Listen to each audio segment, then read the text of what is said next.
Sir, आज Awadh girls degree college में TB की बात महिलाओं के साथ कार्यक्रम का आयोजन किया। आपने लोगों को यहाँ पर जानकारी दी। क्या कुछ कहना चाहेंगे रेडियो गूंज के माध्यम से हमारे श्रोताओं को? देखिए, मैं तो कहता हूं कि केवल प्रधानमंत्री टीबी समाप्त नहीं कर सकते इस देश में, डॉक्टर सूर्यकांत अकेले नहीं कर सकते। हमें प्रधान से लेकर प्रधानमंत्री सबको जोड़ना पड़ेगा, एक मास मूवमेंट खड़ा करना पड़ेगा, तभी टीबी समाप्त हो जाएगी।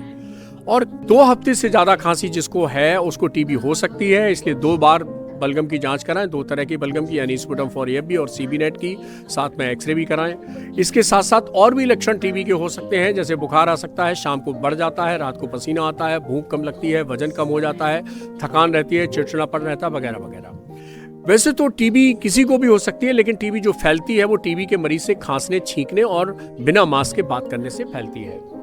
तो ये हमें बचाव करना चाहिए। और दूसरा, हमें टीबी के मरीज की अर्ली डायग्नोसिस करवाना चाहिए, पूरा ट्रीटमेंट करना चाहिए। अब तो जांच फ्री है, टीबी मुक्त प्रधानमंत्री अभियान में जांच फ्री, इलाज फ्री, साथ में मरीज को 500 रुपया महीना भी मिलता है। तो इसलिए हमें कोई भी टीबी का मरीज अछूता नहीं छोड़ना चाहिए। खासतौर पर महिलाओं में क्या है कि महिलाओं में लक्षण बने रहते हैं, संकोचवश कहती नहीं है, उनकी डायग्नोसिस अर्ली नहीं हो पाती है। उसके साथ सामाजिक भेदभाव किया जाता है, ये बड़ी समस्या है जिसमें मैंने प्रकाश डाला कि महिला को अगर टीबी हो जाए तो लोग तलाक दे देते हैं, लोग मायके भेज देते हैं, उसको अपशब्द कहते हैं, उसको कहते हैं टीबी दहेज में ले आई, और इस तरह खान पान भी उसका ढंग से नहीं रखते हैं। तो ये भेदभाव नहीं होना चाहिए टीबी के किसी भी मरीज के साथ, महिलाओं के खास तौर पर। महिलाओं के स्पेसिफिक कुछ रीजन हैं जिसमें टीबी होने का खतरा ज़्यादा रहता है। वो मैंने बताए कि ऐसी महिलाएं जिनको एनीमिया है, जिनको कुपोषण यानी मैल्यूट्रिशन है, जिनको कम उम्र में शादी हो गई है, जो ज़्यादा बच्चे पैदा कर रही हैं, कम अंतराल में बच्चा पैदा कर रही हैं, उनकी इम्यूनिटी कमज़ोर है, उनको टीबी होने का खतरा ज़्यादा है। जो ऐसे घर में रहती हैं जहां उनको परोक्ष धूम्रपान, यानी जेठ है, देवर है, पति है, सास है, ससुर है, ये सब लोग बीड़ी पीते हैं, सिगरेट पीते हैं और उसको धुआं लग रहा है, यानी पैसिव स्मोकिंग हो रही है। या अभी भी वे महिलाएं जो लकड़ी के चूल्हे पे खाना बना रही हैं, यानी बायोमास फ्यूल का इस्तेमाल कर रही हैं, उनको टीबी होने का खतरा ज़्यादा है। जो महिलाएं तनाव में रह रही, उनको टीबी होने का खतरा ज़्यादा है। ऐसी महिलाएं जिनको साथ में डायबिटीज़ है या अन्य कोई लंबी बीमारी है, हृदय की, फेफड़े की, गुर्दे की, कैंसर है, तो उनको भी टीबी होने की खतरा ज़्यादा है। जो वायु प्रदूषण वाले एरिया में ज़्यादा रहती हैं, उनको भी टीबी होने का खतरा ज़्यादा है। तो इन सब महिलाओं को विशेष ध्यान रखना चाहिए और सामाजिक भेदभाव बिल्कुल नहीं करना चाहिए। हम सबका कर्तव्य बनता है कि हम एक एक टीबी मरीज को सरकार की पहुंच तक पहुंचाएं, जिससे उसको निःशुल्क फ्री इन्वेस्टिगेशन हो सके, फ्री ट्रीटमेंट हो सके, और साथ में 500 रुपये महीने जो न्यूट्रिशन सपोर्ट मिलता है वो भी उसको मिल सके। और हाँ, टीबी डॉक्टर की सलाह से इलाज करें, बीच में इलाज ना छोड़ें, क्योंकि ये साधारण टीबी आपकी गंभीर टीबी में बदल सकती है अगर आप बीच में इलाज छोड़ेंगे तो। टीबी के इलाज की अगर हम बात करते हैं तो जहां पहले 6 महीने में इलाज हुआ करता था, या इतनी टेक्नोलॉजी एडवांस नहीं थी, इलाज में ज़्यादा समय लगता था या थोड़ा कठिन होता था। आज समय के साथ इलाज का जो प्रोसेस है वो कितना बदला है, कितना सरल हुआ है? अच्छी खबरें आ रही हैं। अभी तो साधारण टीबी का 6 महीने में इलाज हो जाता है। कोई ब्रेन की टीबी है, थोड़ा और कॉम्प्लिकेटेड है, तो 9 से 12 महीने तक भी चल सकता है। लेकिन एक एमडीआर टीबी होती है, उसका जरूर 1 से 2 साल ट्रीटमेंट चलता है। लेकिन शोध हो रहा है पूरी दुनिया में, हमारे किंग जॉर्ज मेडिकल यूनिवर्सिटी के रेस्पिरेटरी मेडिसिन में भी शोध हो रहा है। उसको BPaL regimen, Indian Council of Medical Research की एक परियोजना चल रही है, और उसके आने से तो ये जो जटिल टीबी होती है, ड्रग रेजिस्टेंस टीबी, इसका इलाज भी घट के आधे से भी कम, 1/4 रह जाएगा। सर, थोड़ा सा अपना परिचय बताइए। जी, मैं डॉक्टर सूर्यकांत, विभागाध्यक्ष रेस्पिरेटरी मेडिसिन विभाग, king George Medical university, Lucknow. Sir, आज अवध गर्ल्स डिग्री कॉलेज में टीबी की बात महिलाओं के साथ कार्यक्रम का आयोजन किया गया है। इस मौके पर क्या कुछ यहाँ पर संदेश दिया जा रहा है, और सर थोड़ा सा अपना परिचय दीजिए, और आज क्या कुछ इस प्रोग्राम में हो रहा है बताइए उसके बारे में। मैं डॉक्टर ब्रिजेश राठौर, महानिदेशक चिकित्सा परिवार, चिकित्सा स्वास्थ्य। आज ये जो महिला दिवस के पूर्व संध्या पर ये कार्यक्रम है, इसमें है कि टीबी के बारे में हम पूरी जानकारी दी जा रही है कि टीबी कैसे होती है और कैसे ठीक हो सकती है, और कैसे रोगियों को जागरूक करना है। आजकल ये बीमारी वो नहीं है जिसको छिपाया जाए।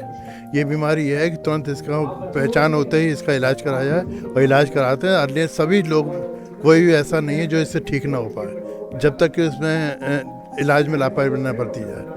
और पहले इसमें कभी बहुत मौतें हुआ करती हैं, आज इसमें मौतें बिल्कुल नहीं है, बिल्कुल भी इसमें घबराने की ज़रूरत नहीं है। एक नॉर्मल अन्य बीमारी की तरह इसको बीमारी लेके इसको मान के और इसका प्रॉपर इलाज किया जा सकता है।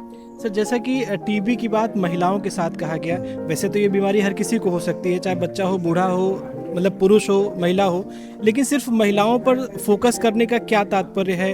क्या महिलाएं अपने स्वास्थ्य को हमेशा इग्नोर करती हैं? इस बात को लेकर के ध्यान में रखा ऐसा नहीं है, ये महिलाओं को होती है, ऐसा नहीं है। महिला पुरुष बच्चों सभी में होती है, लेकिन महिलाओं के साथ ये है कि महिलाओं को भी हम जागरूक करना है। महिला घर में रहती हैं, आसपास रहती हैं, वो अगर घर के किसी भी मेंबर को अगर कोई बीमारी ये होती है, खांसी जो या मतलब लंबे समय से बुखार हो या नाइट सेटिंग हो, बिजली का गिरना हो, तो वो बहुत ध्यान रखती हैं। इस बात को ध्यान रख के उनको प्रोवोक करके उनको इलाज के लिए प्रोवोक कर सकती हैं, कह सकती हैं इलाज करो, एक बार जांच तो करा लो। अगर वो जांच कराने के हो जाएगी या टीबी नहीं निकलती है, बहुत अच्छी बात है, निकलती है, इलाज भी हो जाएगा। तो महिलाएं और बच्चों को भी अगर बता दिया है शुरुआत में बच्चे हैं, तो बच्चों को लगता है यहाँ के हमारे पापा दिखवा लो, मम्मी दिखा लो, तो मदर फादर बहुत इफेक्ट पड़ता है। ऐसे अगर घर में कोई महिला या बच्चा अगर अपने पेरेंट्स से, फैमिली से कहता है, तो उन पर बहुत असर पड़ता है कि हमारा बच्चा कह रहा है, महिला कह रही है, तो हमें कुछ करना चाहिए। ठीक है, thank you so much sir. Welcome, thank you. Sir, एक मैसेज जरूर दे दीजिए हमारे सभी श्रोताओं को। मैं यही कहना चाहूँगा कि टीबी अब कोई लाइलाज इस तरह की कोई बीमारी नहीं है, और टीबी और किसी टीबी का मरीज है, टीबी का मरीज कहना भी नहीं है। और टीबी इसमें कोई इस समय ड्रॉपलेट इन्फेक्शन वगैरह के बहुत कम चांसेस रह गए हैं, इतनी अच्छी दवाएं आ गई हैं। केवल यह अपनी बीमारी को छिपाना नहीं है, जैसे आपको अंदाज हो कहीं हो कोई बीमारी तो नहीं है, तुरंत उसको इलाज कराएं। और इसका मतलब तुरंत आप 6 महीने से ज़्यादा आपको दवा भी नहीं देनी पड़ती, पहले बहुत लंबी दवा चलती थी, उसकी आवश्यकता नहीं है, और घर बैठे इलाज है। इसमें किसी अस्पताल में भर्ती होने की आवश्यकता नहीं होती। मेरा नाम डॉक्टर शैलेंद्र भटनागर है। मैं इस समय स्टेट ट्यूबरकुलोसिस ऑफिसर हूँ उत्तर प्रदेश में। बताते हुए खुशी हो रही है कि पिछले 5 सालों में हम लोगों ने ज़मीन पर मेहनत करके लगभग डबल कर दिया है मरीज़ों को खोजना। जो 17 में हम लोग करीब 3 लाख मरीज़ ढूंढ पाए थे, आज हम लोग 6.25 लाख से ऊपर मरीज़ 2023 में ढूंढ पाए हैं, और उसमें से लगभग आधी महिलाएं हैं। तो इसमें ये कहना ज़रूरी है आज के मौके पर कि महिलाएं अगर टीबी के बारे में जान गई, टीबी के इलाज के बारे में जान गई, टीबी के लिए सरकार क्या कर रही है इसके बारे में जान गई।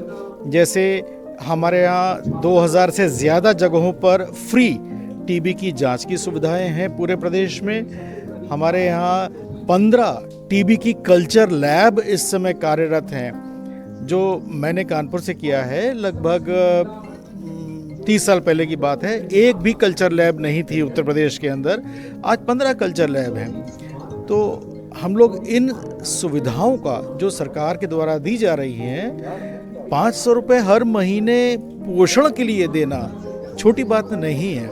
मुझे बताते हुए हर्ष हो रहा है कि 21 लाख से ज़्यादा टीबी के रोगियों को 550 करोड़ के लगभग पैसा उनके खाते में डायरेक्ट जा चुका है। उनको कोई चक्कर नहीं लगाना पड़ता, सीधे उनके खाते में जाता है। उनके इसलिए जाता है कि वो दवा के साथ साथ, दवा तो सरकार फ्री दे ही रही है, इलाज फ्री कर रही है, जांच फ्री कर रही है, उनके खाने पीने का भी ध्यान रख रही है। और यहाँ पर ये भी बताना ज़रूरी होगा कि ये प्राइवेट और पब्लिक दोनों सेक्टर्स के लिए है। ऐसा नहीं है कि सिर्फ सरकारी मरीजों के लिए। अगर आप प्राइवेट से इलाज कराते हैं और पता चल जाता है सिस्टम को कि आप भाई प्राइवेट के इलाज करा रहे हैं, तो आपको भी दवा का पूरा पैसा मिलेगा। दवा का मतलब पोषण के लिए, जब तक कि आपकी दवा चलेगी तब तक। तो इस तरह से यहाँ पर आज के मौके पर मैं ये संदेश ज़रूर देना चाहूँगा कि महिलाएं अपने कामकाज में, घर गृहस्थी में डेफिनेटली प्रायोरिटाइज करते हुए वहाँ पर वो रहती हैं। लेकिन यदि किसी को हो जाए, जैसा अभी डीजी साहब ने कहा, तो उसमें डरने की, घबराने की कोई ज़रूरत नहीं है। उनको आगे आके अपना भी पूरा इलाज करना चाहिए। कहते हैं कि अगर एक पुरुष को समझाओ तो एक व्यक्ति को समझाते हैं, एक महिला को समझाओ तो एक पूरे परिवार को समझते हैं। तो परिवार की रीढ़ की हड्डी होती है महिला। तो यदि महिला ने सब कुछ जान लिया कि कैसे जांच होती है, कैसे लक्षण है, कैसे इलाज होता है, क्या सुविधाएं हैं सरकार की, तो समझिए टीबी तो हमारे यहाँ से उखड़ गई।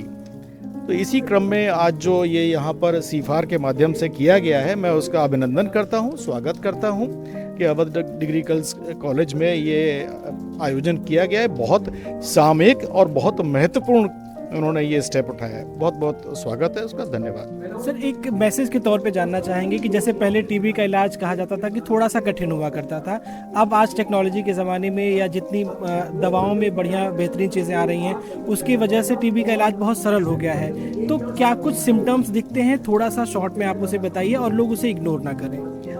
जी, सिम्टम्स इसके 2 हफ्ते से ज़्यादा खांसी हो, बुखार हो, भूख कम लग रही हो, वज़न कम हो रहा हो, मुंह में खांसी के साथ खून के छींटे आए या सीने में दर्द हो, रात के टाइम पसीना आए या एक्सरे में कोई धब्बे आए हों, तो इनमें से कोई भी लक्षण हो तो हमें ये ज़रूर दूर कर लेना चाहिए कि कहीं मुझे टीबी तो नहीं है। और अगर टीबी है तो जब हम इलाज शुरू करते हैं तो आज शुरू में ही हम ये तय कर लेते हैं कि हमारे सामने जो मरीज़ है वो सेंसिटिव टीबी से ग्रसित है या रेजिस्टेंट टीबी से ग्रसित है। तो अकॉर्डिंगली उसकी दवा का पूरा इलाज निःशुल्क सरकार के यहाँ उपलब्ध है। इसका हमें लाभ उठाना चाहिए। Thank you so much sir. Thank you. आज जैसा कि हमने आपको बताया कि अवध गर्ल्स डिग्री कॉलेज में टीबी की बात महिलाओं के साथ कार्यक्रम का आयोजन हुआ है और यहाँ पर तमाम हम कह सकते हैं कि वो लोग भी उपस्थित हैं जिन्होंने टीबी के क्षेत्र में बहुत ही ज़्यादा काम किया है, लोगों को जागरूक करने के लिए भी और टीबी से इस भारत को मुक्त बनाने के लिए भी। ऐसे ही एक खास शख्सियत हमारे साथ हैं। आप मलिहाबाद के निकट एक गाँव है अटारी, वहाँ की ग्राम प्रधान है। इन्होंने टीबी से भारत को मुक्त बनाने के लिए एक संकल्प लिया है और बहुत ही ज़्यादा अच्छे स्तर पर काम कर रही हैं। आपसे ही बातचीत करते हैं। मैम, सबसे पहले तो अपना नाम और थोड़ा सा परिचय। जी, हमारा नाम संयोगिता सिंह चौहान है और हम अटारी ग्राम पंचायत के प्रधान हैं, जो कि माल ब्लॉक में पड़ता है और लखनऊ इसका ज़िला लगता है। अपनी जो अटारी ग्राम पंचायत है, हम गर्व से कह सकते हैं कि वो टीबी मुक्त ग्राम पंचायत है, क्योंकि प्रधानमंत्री जी का भी एक सपना है कि राष्ट्र का विकास गांव के विकास द्वारा ही संभव है। और जब अगर गांव स्वस्थ होंगे तो विकसित भारत का निर्माण करने में सक्षम हो वो गांव हो, उनका भी योगदान होगा। तो अपने गांव को स्वस्थ बनाने के लिए समय समय पर मेडिकल कैंप्स और एक जागरूकता मिशन, क्योंकि KGMU के हो या मेडिकल कॉलेज से भी छात्र आते रहे हमारी ग्राम पंचायत में, जिन्होंने सर्वे किया, घर घर जाकर डोर टू डोर सर्वे किया, लोगों को चयनित किया कि जो टीबी से, और क्योंकि पहले के समय में 6 महीने ये इलाज चलता था, अब 3 महीने में भी टीबी का अगर इलाज संभव है तो एक ऐसा माहौल वातावरण बनाना भी कि टीबी से छुआछूत की बीमारी नहीं है कि अगर किसी व्यक्ति को टीबी है तो दूसरे को हो जाएगी या बच्चे को है टीबी, तो ऐसा नहीं होता है। तो उसके लिए एक अवेयरनेस कैंपेन भी चला, सर्वे चला, लोगों को बताया गया कि इसका इलाज कैसे संभव है। हफ्ते में एक बार दवा लेते रहिए, आप उस पर मतलब कि एक भी बार उसको छोड़िए नहीं। अगर आप दवा खा रहे हैं तो आप नियमित तौर पर दवा लीजिए और इससे आप इस टीबी से मुक्ति पा सकते हैं। ऐसे करते हुए अपने गाँव के कई लोग थे जो टीबी से उनको था टीबी, और उसके बाद उन्होंने नियमित इलाज किया, क्योंकि अपने बगल में जो CHC है सेंटर, तो और जो अपनी आशा बहुएं NM हैं, उन्होंने भी मतलब कि सबने मदद करके अपनी ग्राम पंचायत को हमने टीबी मुक्त बनाया। मैम, आपने इतना अथक प्रयास किया अपने गांव को टीबी मुक्त बनाने में, जो जन सामान्य लोग हैं वो आपका किस तरह से साथ देते हैं, या जो अन्य गांव के लोग हैं वो अपने प्रधान का किस तरह से साथ दे सकते हैं, क्या मैसेज देना चाहेंगे? देखिए, सबसे पहले अगर हम अटारी ग्राम पंचायत की जनता के चुने हुए, उन्होंने हमें हम उनके चुना है, उनके जनप्रतिनिधि हैं, तो उनको अगर हमारा गांव स्वस्थ होगा तो हर तरह से हम अपने गांव में विकास कर सकते हैं। और पहली बात, जैसे कि पहले कोविड आया था, एक तरीके की भ्रांतियां लोगों के मन में होती हैं, गांव वालों के, ग्रामवासियों के मन में होती है। उन भ्रांतियों से उनको निकालना और उसके ऊपर काम करना, और उनको अलग ना जानना कि आप हमसे भिन्न नहीं हैं। हर चीज़ का उपचार संभव है। अब साइंस जो है बहुत आगे आ चुकी है, तो ऐसा नहीं है कोई भी बीमारी लाइलाज नहीं है और किसी चीज़ को हवा नहीं बनाना है। और बहुत मतलब कि तरीके से धीरे से उस चीज़ से कोई भी व्यक्ति निजात पा सकता है। धैर्य और संयम रखने की ज़रूरत है। और जो जनप्रतिनिधि हैं, जो लीडर्स हैं, जो वो हैं, वो एक आत्मीयता दिखाएं अपने ग्रामवासियों, अपनी जनता के प्रति, तो हर चीज़ से निवारण संभव है। अच्छा, आज यहाँ पर जिस तरह से बात हो रही है टीबी की बात महिलाओं के साथ, टीबी तो किसी को भी हो सकता है, बच्चों को भी, बड़े बुजुर्गों को भी, पुरुषों को भी, लेकिन सिर्फ महिलाओं के प्रति जो जिम्मेदारियाँ होती हैं महिलाओं की, उसको लेकर के आज एक मैसेज दिया जा रहा है। इसमें चूंकि आप एक महिला हैं तो उसके नाते आप क्या कहना चाहेंगे? देखिए, महिलाएं हर रूप से, चाहे घर में हों या घर के बाहर हों, या अगर आप फ्रंट लाइन में आके भी महिलाएं जो काम कर रही हैं, गाँव में भी अब हम देखते हैं कि महिलाएं क्योंकि घर परिवार संभालती हैं, किसानी भी करती हैं, बच्चों का भी उनके ऊपर वो रहता है, दायित्व रहता है, तो महिलाएं उनमें क्या वो माँ लक्ष्मी का भी रूप हैं, दुर्गा जी का भी रूप हैं, उनमें मतलब कि वो देवी स्वरूपा हैं, तो उनमें वो अथक प्रयास करने का और हर चीज़ से मुक्ति दिलाने का उनमें शायद गॉड गिफ्टेड होता है। तो इसलिए महिलाएं हर चीज़ में सक्षम हैं और वो उतना प्रेशर हैंडल करना उन्हें आता है और वो अच्छा प्रेशर हैंडल कर लेती हैं, इसलिए शायद परिवार स्वस्थ हो जाता है, निरोगी हो जाता है और समाज को भी वो अपना जो योगदान है वो इस माध्यम से अपने कार्यों द्वारा दे पाती हैं। लोगों को मतलब परिवार में कोई लापरवाही न करे अपने स्वास्थ्य को लेकर के, इसलिए महिलाओं को जागरूक करना जरूरी है। महिलाएं एक अलार्म की तरह होती हैं, क्योंकि आपका फोन का अलार्म थोड़ी देर के लिए वो हो सकता है, पर महिलाओं के अंदर अगर फीड हो गया कि दवाई देनी है और या खाना देना है या इस समय, उनको वो मतलब कि उनके अंदर ये बात होती है कि उनको बाहर का काम भी, अगर गाय को चारा देना है या किसान वहाँ खेत पे जाना है, तो उनका मतलब कि दिमाग ही बिल्कुल अलार्म की तरह होता है, तो कोई चूक नहीं हो सकती। और अगर उनको कोई चीज़ समझ में आ गई उसको इस तरीके से करना है, तो वो बहुत ही व्यवस्था बहुत अच्छी तरीके से उसको कर पाती है, निभा पाती है। सो मच मैम बातचीत करने की, थैंक यू।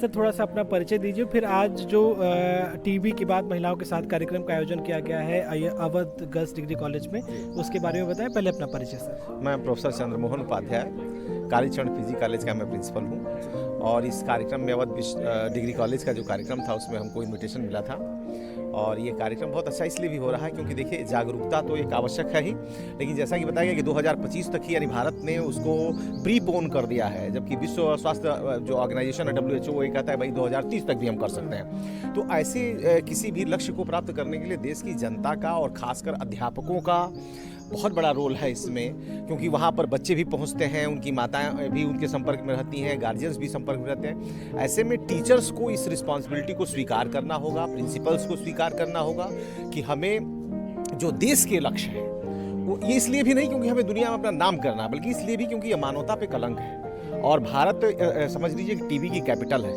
तो ये वेरी शेमफुल है और इसको हम लोगों को मतलब बिल्कुल सही लेना है। इसलिए प्रधानमंत्री के इस आह्वान में हम सभी लोगों को अपना स्वर मिलाना चाहिए और इस कलंक को भारत से मिटाना चाहिए।